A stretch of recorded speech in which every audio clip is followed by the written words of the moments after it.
അപ്പോൾ ദീപാവലിയൊക്കെ വരാൻ പോവല്ലേ, എന്തൊക്കെയാ പ്ലാൻ? കുറേ പടക്കം പൊട്ടിക്കണം, പിന്നെ കുറേ സ്വീറ്റ്സ് കഴിക്കണം, പിന്നെ കുറേ കളർ വാരി എറിഞ്ഞ് ഡാൻസ് ചെയ്യണം അല്ലേ? എന്താണ് ഈ ദിവാലി? നമ്മൾ എന്തിനാ ഇങ്ങനെ ഫുള്ളി വീടൊക്കെ ലൈറ്റ് ചെയ്ത് പടക്കമൊക്കെ പൊട്ടിച്ച് കളർഫുൾ ആക്കുന്നത്? ഇറ്റ് സിഗ്നിഫൈസ് സംതിങ് അല്ലേ? ലൈറ്റ് ഓവർ ഡാർക്ക്നെസ്, തിന്മയുടെ മുകളിൽ നന്മ, അങ്ങനെ ഒരുപാട് മെസ്സേജസ് ദിവാലി നമുക്ക് തരുന്നുണ്ട്. ഈ ദിവാലിക്ക് 4 കാര്യങ്ങളാണ് എനിക്ക് നിങ്ങളോട് ഷെയർ ചെയ്യാനുള്ളത്. അപ്പോൾ ഇന്നത്തെ സമൂഹത്തിൽ എസ്പെഷ്യലി നമ്മളുടെ ന്യൂജൻ കുട്ടികളിലൊന്നും ഒട്ടും കാണാത്ത 3-4 കാര്യങ്ങളുണ്ട്. ഒന്ന് ക്ഷമ എന്ന് ഉദ്ദേശിച്ചത് ഫോർഗീവ്നെസ്, മറ്റൊരാളോട് ക്ഷമിക്കാനുള്ള നമ്മുടെ മനസ്സ്.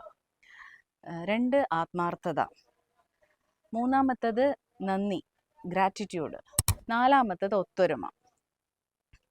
ഓക്കെ, അപ്പോൾ എന്താണ് ഈ സിൻസിയറിറ്റി, ആത്മാർത്ഥത ഇല്ല എന്ന് പറയാൻ കാരണം?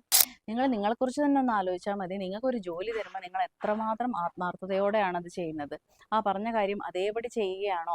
അതിൽ കുറച്ചും കൂടെ എഫേർട്ട് ഇട്ട് അതിന് ഏറ്റവും ബെസ്റ്റ് ആക്കാൻ നോക്കുമോ? ഫോർ എക്സാമ്പിൾ, നിങ്ങളൊരു സ്റ്റാഫ് ആണെങ്കിൽ ആ കമ്പനിക്ക് വേണ്ടി നിങ്ങൾ എത്ര ആത്മാർത്ഥമായിട്ട് ഓരോ കാര്യങ്ങൾ ചെയ്യാറുണ്ട്? അല്ലെങ്കിൽ ഇതിപ്പോൾ എൻ്റെ കാര്യമല്ലല്ലോ, കമ്പനിയുടെ ഗ്രോത്ത് ഇപ്പോൾ എൻ്റെ ഗ്രോത്ത് ഇപ്പോൾ കമ്പനിയുടെ ഗ്രോത്ത് ആണോ?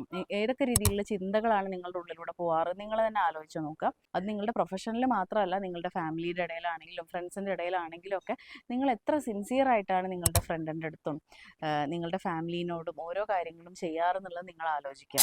നിങ്ങൾ മനസ്സിലാക്കേണ്ട ഒരു കാര്യം എന്ന് പറയുന്നത്, നിങ്ങൾക്കൊരു വളർച്ച, ഗ്രോത്ത് ഉണ്ടാവണമെങ്കിൽ, അത് നിങ്ങളുടെ പേഴ്സണൽ ഗ്രോത്ത് ആവട്ടെ പ്രൊഫഷണൽ ഗ്രോത്ത് ആവട്ടെ, അതുണ്ടാവണമെങ്കിൽ തീർച്ചയായിട്ടും നമ്മളുടെ ഉള്ളിലൊരു സിൻസിയറിറ്റി ഉണ്ടാവണം, ആത്മാർത്ഥത ഉണ്ടാവണം. അതില്ലാതെ നമുക്ക് ഒരിക്കലും ഗ്രോത്ത് ഉണ്ടാവില്ല. അപ്പോൾ കഴിയുന്നതും എത്രമാത്രം നിങ്ങൾ സിൻസിയർ ആയിട്ടാണോ നിങ്ങളുടെ കാര്യങ്ങൾ ചെയ്യുന്നത്, അത്രയും ഫാസ്റ്റ് ആയിട്ട് തന്നെ നിങ്ങൾ നിങ്ങളുടെ ലക്ഷ്യങ്ങളിലെത്തും.